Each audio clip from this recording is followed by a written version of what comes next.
대한민국 시가총액 1위 삼성전자.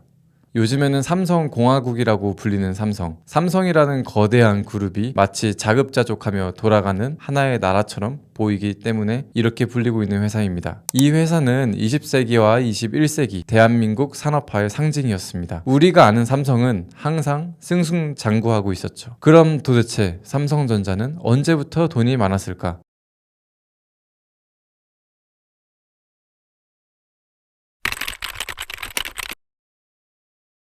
많은 사람들이 삼성은 원래부터 재벌이었어 라고 생각을 하시는데 사실은 그렇지 않습니다. 1938년 이병철 회장이 삼성 상회를 창업할 때 자본금이 얼마였는지 아시나요? 단돈 3만원. 지금 돈으로 환산하면 약 3억 원 정도입니다. 지금 작은 치킨집 차리는 창업 비용이랑 수준이 비슷할 거예요. 그럼 삼성이 어떻게 시가총액 500조 원의 거대 기업이 됐을까요? 1938년 3월 1일 대구 서문시장 근처 29살 청년 이병철 회장은 250평짜리 점포 앞에 서 있었어요. 손에 든 건 아버지로부터 물려받은 그 3만 원. 상점 문 위에 걸 간판을 바라보며 고민했을 거예요. 삼성 상회. 크고 강력하고 영원하라는 뜻으로 지었는데 과연 잘 될까? 그런데 이 국수 장사가 진짜 잘 됐어요. 별표 국수라는 브랜드로 대구에서 완전 인기 폭발이었거든요. 당시에는 국수도 귀한 음식이었는데 이병철 회장이 만든 국수는 질 좋고 맛있기로 소문났어요. 이병철 회장은 매일 밤 장부를 보며 뿌듯했을 거예요. 아, 이거 제대로 된 사업이구나 싶었겠죠. 몇 년 뒤 다른 차원의 기회가 왔어요. 전국 곳곳에 엄청난 양의 고철과 탄피들이 널려 있었거든요. 그런데 대부분 사람들은 이걸 그냥 쓰레기로만 생각을 했죠. 하지만 이병철 회장은 달랐어요. 똑같은 탄피를 보고 똑같은 고철을 보고 다르게 생각을 한 거죠. 서울 삼성물산 사무실에서 직원들에게 제안했죠. 전쟁이 끝나고 고철이 널려 있으니까 이걸 다 모아서 일본에 팔자. 왜냐하면 일본은 전쟁으로 모든 게 파괴된 상태에서 재건을 하는 작업을 해야 됐었거든요. 이렇게 일본이 그 당시 고철이 절실하게 필요한 상황이었던 걸 눈치를 챈 거죠. 그리고 실제로 6개월 만에 10억 원, 1년 후에는 60억 원을 벌었어요. 이제 이병철 회장에게는 진짜 큰 꿈이 생기게 됐어요. 단순히 무역만 하는 게 아니라 우리나라 사람들이 꼭 필요한 걸 직접 만들어 보자는 거였죠. 그때 이병철 회장이 주목한 게 바로 설탕이었습니다. 1953년 부산 전포동에 국내 최고의 설탕 공장, 최초의 설탕 공장 제일제당을 지었습니다. 그럼 도대체 왜 설탕이었을까요? 당시 설탕은 정말 금값이었거든요. 우리나라에서는 설탕을 만드는 곳이 아예 없어서 전량 수입에 의존하고 있었어요. 그러니까 수입 설탕이 600g에 300환이라는 가격이었는데 지금 돈으로는 약 18만 원이라고 생각하시면 될 것 같아요. 그런데 삼성은 그거를 48원에 팔겠다고 발표했어요. 사람들 반응이 에이 말도 안 돼. 6분의 1 가격으로 지금 저걸 팔겠다고? 사기 아니야? 하지만 이병철은 그때 확신이 있었죠. 미국에서 원료인 원당을 싸게 들여와서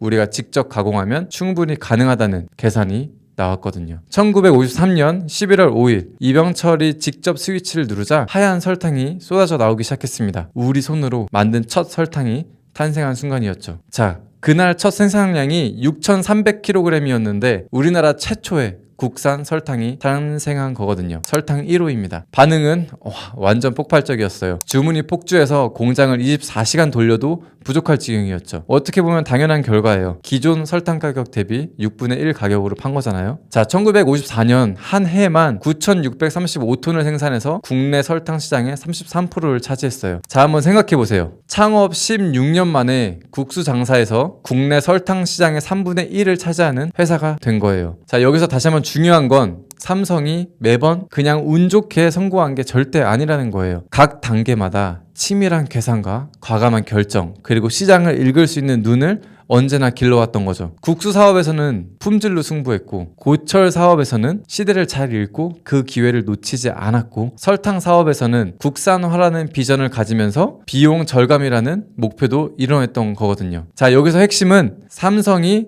각 단계마다 어떤 선택을 했냐는 거예요. 자, 먼저 삼성전자 하면은 빼놓을 수 없는 인물이 있습니다. 바로 전 이건희 회장입니다. 지금이 삼성공화국이라고 불리게 만든 장본이기도 하죠. 그런데 이 사람이 어떻게 회장 자리에 앉게 됐는지 아시나요? 자, 1942년 삼성그룹 창업주 이병철의 셋째 아들로 태어난 이건희. 그런데 왜 셋째가 회장이 됐을까요? 첫째하고 둘째는 무슨 다른 이유가 있었던 걸까요? 1960년대 후반 한국 비료 사카린 밀수 사건이 터집니다. 여기서 사카린이 뭐냐면 설탕 대신 쓰는 인공 감미료인데 당시에는 엄청난 고가품이었어요. 자, 이걸 중국에서 몰래 들여와서 엄청난 돈을 벌고 있었고 밀수를 많이 하고 있는 상황이었죠. 그런데 문제는 이게 당연히 불법이었다는 거죠. 이 밀수를 장남 이맹희가 진두지휘했는데 정작 차남 이창희가 감옥에 갔어요. 형이 시킨 일인데 동생이 책임을 뒤집어 쓴 거죠. 그런데 여기서 더 충격적인 일이 벌어집니다. 풀려난 이창희가 아버지 이병철을 청와대에 고발한 거예요. 형제들이 이른바 왕자의 난을 일으킨 겁니다. 이병철 회장은 이를 폐륜이라고 규정했고 이창희에게 내가 살아있는 동안에는 귀국하지 말라며 미국으로 쫓아버렸어요. 장남 이맹희는 어땠을까요? 이병철이 한때 경영을 맡겨봤지만 이병철은 훗날 자서전에 이렇게 적어놨습니다. 장남 맹희에게 그룹 일부 경영을 맡겨보았다. 그러나 6개월도 채 못 돼 맡겼던 기업체는 물론 그룹 전체가 혼란에 빠지고 말았다. 같은 시각 이건희는 뭘 하고 있었을까요? 이건희는 1960년대 와사대 대학에서 유학 중이었습니다. 그런데 도쿄 거리를 걸어 다니다가 완전히 다른 세상을 봅니다. 당시 일본은 1964년 도쿄 올림픽 이후 경제가 폭발적으로 성장하던 시기였어요. 거리마다 소니 워크맨, 텔레비전 광고로 넘쳐났죠. 전자제품이라는 게 거의 전무할 한국과는 달리 일본 전자제품 매장에 들어갔을 때의 충격을 한번 상상해 보세요. 라디오가 손바닥만 하고 텔레비전이 컬러로 나오고 녹음기가 카세트 테이프로 돌아가는 거예요. 자, 그 당시 한국을 한번 상상해 봅시다. 동네 주민 모두가 모여서 흑백 TV를 보고 있고 라디오도 잘 사는 집에만 있었죠. 그런데 일본 전자제품 매장에 들어가니까 많은 일본의 국민들이 전자제품 매장에서 라디오가 손바닥만 하고 텔레비전이 컬러로 나오고 녹음기가 카세트 테이프로 돌아가는 걸 본 거예요. 자, 그때 한국은 어땠나요? 삼성은 설탕, 밀가루 파는 회사였어요. 가장 첨단 기술이라고 하는 게 방직 기계 수준이었고요. 그때 이건희는 깨닫습니다.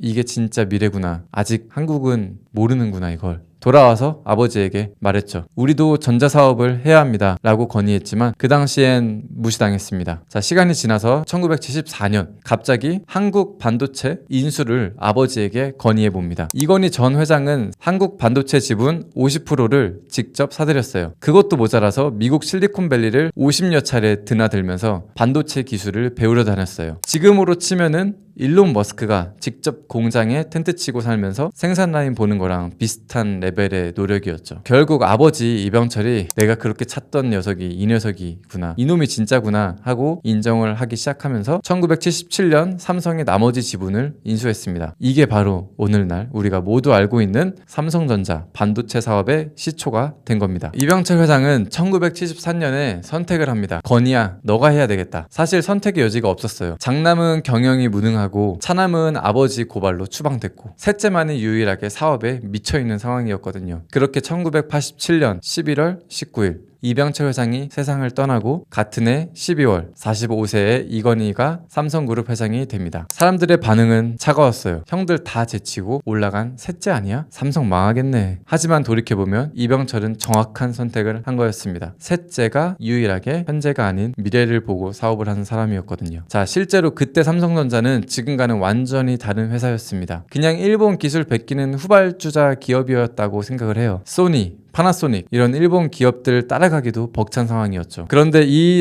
남자가 삼성이라는 회사를 어떻게 변화시켰을까요? 많은 선택이 있었는데 그중 이건희가 내린 첫 번째 선택, 바로 2등은 필요 없다. 이건희 회장이 회장에 오른 지 6년 후인 1993년 6월 7일 프랑크푸르트의 한 전자제품 매장에서 벌어진 일입니다. 그는 평소처럼 매장을 둘러보다가 깜짝 놀랐습니다. 바로 삼성 제품이 구석진 자리에 있었거든요. 소니, 파나소닉은 매장 정중앙에, 삼성은 변두리에. 이거 뭐지? 그 순간 그가 뭐라고 했는지 아세요? 이게 지금 우리 위치고 이게 실력이구나, 인정하자. 그리고 역사적인 선언을 합니다. 바꾸려면 철저히 바꿔. 극단적으로 얘기해. 농담이 아니야. 마누라와 자식 빼고 다 바꿔봐. 이게 바로 신경영 선언이었습니다. 지금 생각해봐도 충격적이죠. 두 번째 선택, 바로 품질 혁신이었습니다. 말만 한 게 아니라 1995년 안양 공장에서 벌어진 일입니다. 당시에 삼성은 만든 휴대폰 15만 대가 품질 불량으로 판정이 되는 사건이 있었어요. 이런 상황에서 보통 회사라면 어떻게 했을까요? 몰래 처리하거나 수리해서 다시 팔거나 그랬겠죠? 그런데 이건희 회장은 깜짝 놀라운 결정을 합니다. 태워버려라. 전부 다 15만 대. 당시 돈으로 500억 원어치를 한 번에 소화해버린 거죠. 직원들이 지켜보는 앞에서 말이죠. 고객에게 팔 수 없는 제품을 우리가 왜 가지고 있어야 하나, 이런 생각을 직접 보여줌으로써 직원의 머리에 꽂아놓은 겁니다. 자, 이 사건 이후 삼성 직원들의 품질에 대한 인식이 완전히 바뀝니다. 이게 바로 삼성이 세계 1위로 올라간 결정적 순간 중 하나이지 않을까 싶습니다.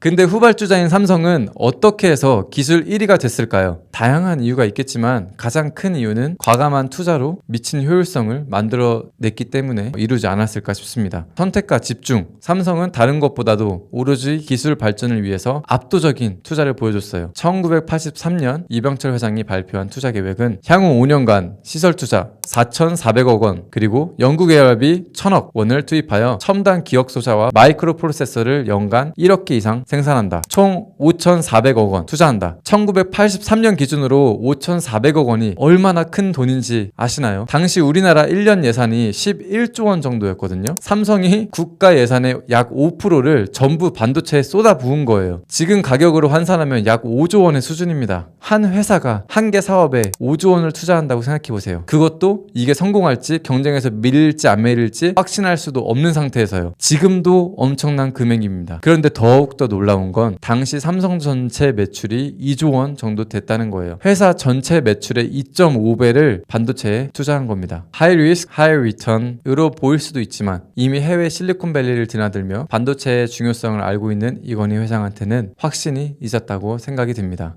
막대한 투자만으로는 이 반도체 경쟁에서 이기기엔 부족했어요. 두 번째 싸움, 시간과의 싸움이었습니다. 자, 보통 회사들은 어떤 절차를 걸치죠? 뭔가를 개발할 때 먼저 기술 개발을 완료를 한다. 두 번째는 공장을 건설하고, 세 번째는 생산을 시작하죠. 이게 기본적인 스텝이었습니다. 그런데 삼성은 이 모든 걸 동시에 했어요. 64K D램이 호황이 끝나기 전에 시장에 진입해야 한다는 일념하에 설계와 시공 등 모든 작업을 동시에 추진하는 동기화 전략을 펼쳤습니다. 자, 그 결과 어떻게 됐을까요? 일반적으로 2년에서 3년이 소요되는 공사를 착공 6개월 만에 완공했고, 국내 반도체 산업의 메카 기흥밸리를 탄생시키는 기적을 이뤄냅니다. 단 6개월. 남들이 3년 걸릴 일을 6개월에 끝낸 거죠. 그리고 1993년 품질 중심 경영을 선언할 때를 보면 실패도 결국에는 삼성의 자산이 된다. 실패도 자산이다. 라면서 적극적인 도전을 직원들 그리고 모든 임원들한테 얘기했습니다. 그리고 실제로 보여준 사례는 이전에 얘기했던 500억 원의 손해를 감수하더라도 모든 불량인 핸드폰을 불태웠던 그 점을 생각해보면 품질의 중요성을 강조하고 싶었던 거예요. 이게 바로 이건희 회장의 철학 중에 한 개였거든요. 어떤 실패든 간에 겪지 않으면 모른다. 겪고 그걸 빨리 이해하고 넘어가야 그걸 남들보다 더욱더 빠르게 자기 걸로 만들 수 있었다는 걸 알았던 거죠. 4개월이 지난 뒤 놀라운 일이 벌어집니다. 삼성전자 애니콜이 미국 모토로라를 제치고 51.5%의 점유율로 국내 시장 1위에 올라섰습니다. 자, 솔직히 저도 이번 자료를 조사하기 전까지는 삼성전자가 처음부터 글로벌 기업인 줄 알았습니다. 그런데 다시 생각해보면 어떤 기업이든 처음이 있지 않을까요? 처음 그 기업의 자산이 만들어지기 전까지 어떤 일이 있었나 한번 파봤습니다. 그런데 알고 보니까 정말 많은 도전과 실패를 겪었더라고요. 국수 장사에서 시작해서 고철, 설탕, 그리고 반도체까지 그냥 동네 국수 장사하던 기업이 고작 50년이란 시간 안에 세계에서 으뜸가는 반도체 기업이 된 겁니다. 매번 새로운 분야에 뛰어들면서 시행착오를 반복했던 거죠. 그런데 삼성이 대단한 건 바로 이거입니다. 어떤 상황에서든 돈 벌 방법을 찾았고 어떤 시장이 앞으로 발전할지에 대해서 항상 남들보다 발빠르게 대처했다는 거예요. 이건희가 1960년대 일본에서 전자제품을 보고 이게 미래다라고 깨달은 것도 모두 단 한 가지입니다. 시대를 읽는 눈이 있었기 때문이죠. 그런데 그 시대를 읽을 수 있는 눈은 그냥 생기는 게 아닙니다. 그들이 뛰어나서 그들이 좋은 집안에 있어서 만들어진 게 아니라 주변에 관심을 기울였기 때문입니다. 자, 지금 AI 시대에 살고 있는 우리들도 마찬가지예요. 앞으로 어떤 산업들이 살아남을지, 그리고 사람들이 어떤 것에 열망하는지, 그 열망이 어디까지 지속이 될지, 시장이 바뀔지 계속해서 고민해야 앞으로의 시장에서 살아남을 수 있을 것 같았습니다. 삼성이 3억 원에서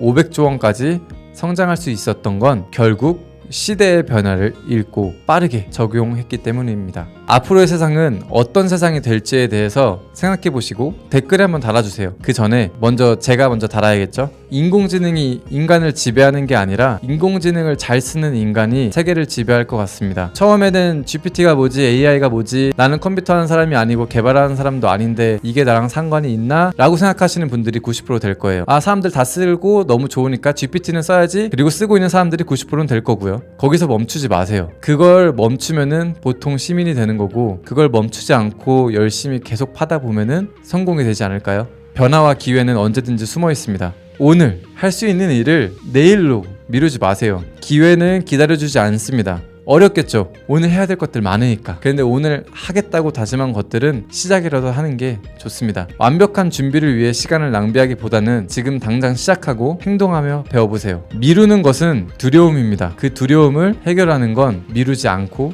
행동하는 겁니다. 일하는 놈들이었습니다. 감사합니다.